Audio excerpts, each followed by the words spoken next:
Welcome to the Personal Protective Equipment Training module. This module will cover the following topics: PPE Overview, Head Protection, Eye Protection, Face Protection, Hand Protection, Foot Protection, Respiratory Protection, and Hearing Protection. Equipment design and safe work practices are not always enough to ensure a completely safe environment. Personal protective equipment, or PPE, is used to further protect employees from work-related hazards. Employers are required to supply employees with the necessary PPE appropriate for their work environment.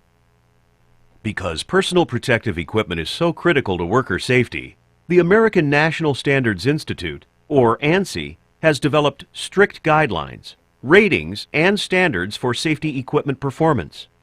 Employers must ensure that all PPE, either used by or provided to employees, offers adequate protection against the hazards in the workplace.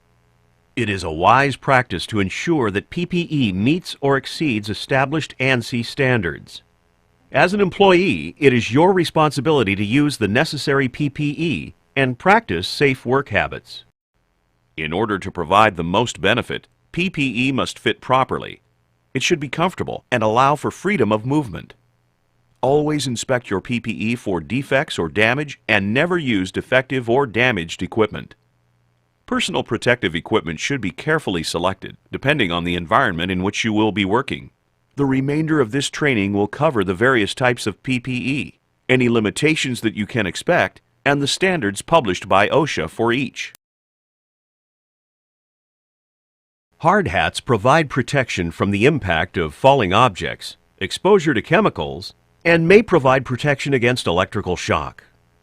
To comply with OSHA standards for equipment use, hard hats must be replaced when damaged and/or every 5 years. There are two main types of hard hats, and each type is divided into 3 categories. The Type 2 specification is newer, and a Type 2 hat provides additional side impact protection. When choosing a hard hat, ensure that the one you choose provides the level of protection needed for your working environment. Type 1 hard hats include Class A, B, and C. Class A hard hats protect from the impact of falling objects and electrical shock of up to 2200 volts. Class B hard hats protect from the impact of falling objects and electrical shock of up to 20,000 volts. Class C hard hats protect from the impact of falling objects, but are not for use around electricity or corrosive substances. Type 2 hard hats include Class G, E, and C. Class G hard hats protect from the impact of falling objects and electrical contact up to 2200 volts. Class E hard hats protect from the impact of falling objects and electrical contact up to 20,000 volts. Class C hard hats protect from the impact of falling objects, but provide no protection from electrical contact. Hard hats are required to be worn in areas where work is being done overhead, such as paper machine downs, conveyor teardowns, and construction sites. Hard hats that protect against electrical shock must be worn by employees working near exposed electrical conductors that could contact the head. Employers must ensure that each employee uses appropriate eye or face protection when exposed to eye or face hazards from flying particles, molten metal, liquid chemicals, acids or caustic liquids, chemical gases or vapors, or potentially harmful light radiation. The next sections will talk about eye protection and face protection, respectively.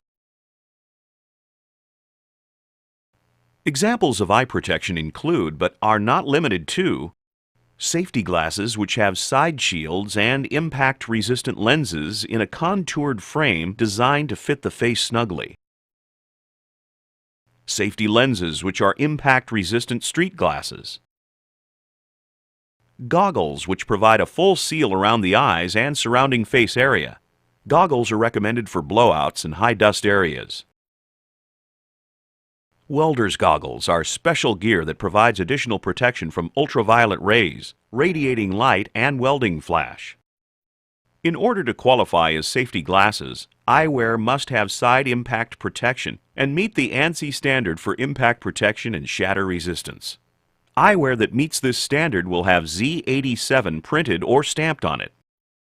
Employees needing prescription safety glasses must wear eye protection that incorporates the prescription in its design, or wear eye protection that can be worn over the prescription lenses without disturbing the proper position of the prescription or the protective lenses.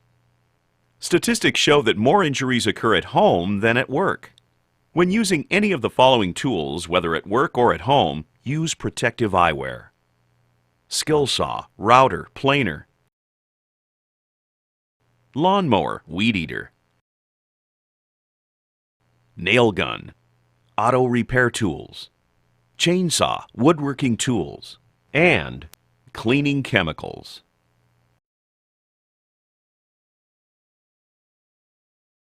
Face shields are not a direct substitute for eye protection. They are intended to protect the face area. Some chemicals and certain operations call for wearing safety glasses or goggles in combination with a face shield. Different levels of protection may be required to perform the following tasks: use of high-pressure air for cleanup, when driving any piece of mobile equipment, when using tools that grind, sharpen, sand, etc., when welding, cutting, brazing, or soldering, when handling any chemicals, when refueling with propane, when working outdoors in a breeze or wind and there are materials present that could be windblown. Hand injuries are one of the most common types of injuries. It is critical that you protect your hands with gloves and guards. Not all gloves are created equal. The list below outlines types of gloves and their suggested uses. Leather gloves are used to enhance the grip when handling tools and some equipment. Heat-resistant gloves should be used when handling surfaces with extreme high temperatures. Cotton gloves are good for general use. Stainless steel mesh gloves are used for cut protection. Kevlar or cut-resistant gloves should be used when handling anything with an extremely sharp edge, such as knife blades, saw blades, or steel banding. Welders gloves are used for welding and cutting operations. Rubber or nitrile gloves are used when working with chemicals. Disposable gloves are used when working with biohazard materials. Neoprene gloves are used when refueling with propane. Specific use chemical gloves are especially designed for use with hazardous chemicals. In addition to using gloves, hazardous equipment should always have safety guards in place. Remember that they are there for a reason, and only operate tools and machines that have them.